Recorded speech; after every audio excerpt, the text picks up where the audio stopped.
వైఎస్ఆర్ కాంగ్రెస్ పార్టీకి సంబంధించి లక్షలాది ఫాలోయర్లు ఉన్నటువంటి ఫేస్బుక్, ఇన్స్టా, ట్విట్టర్ ఇట్లాంటి వాటిని టార్గెట్ చేయడానికి ఒక గేమ్ నడిపింది తెలుగుదేశం ప్రభుత్వం. వాళ్ళకి సంబంధించి వాళ్ళు సోషల్ మీడియాలో ఆటిట్లో పోస్ట్ చేసిన వీడియోల మీదన కంప్లైంట్‌ని నమోదు చేసి ఎఫ్ఐఆర్ కట్టించింది.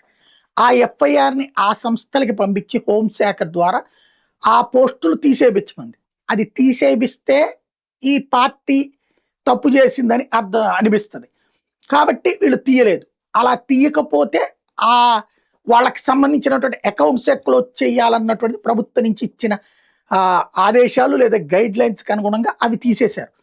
ఇప్పుడు ఇలాగ తప్పు చేశారంటూ ఆల్రెడీ వైసీపీ అప్పుడు ఆరోపించింది. లేటెస్ట్‌గా వైకాపా ఆ పార్టీ నేత లేళ్ల అప్పిరెడ్డి వేసిన రిట్ పిటిషన్ సుప్రీంకోర్టు డిస్మిస్ చేసింది. దీని మీద రాష్ట్ర ప్రభుత్వ ఆదేశాలతోనే మా సోషల్ మీడియా ఖాతాలు నిలిపేశారంటూ వైసీపీతో పాటుగా అప్పిరెడ్డి పిటిషన్ వేస్తే కర్నూలు 2, గుంటూరు జిల్లాల్లో 1 సిఐడి పోలీసులు నమోదు చేసిన మరో క్రిమినల్ కేసుని పిటిషన్లో ప్రస్తావిస్తూ వీటిని అడ్డుపెట్టినే మా అకౌంట్స్ క్లోజ్ చేయించారు అని వాదనలు వినిపించారు.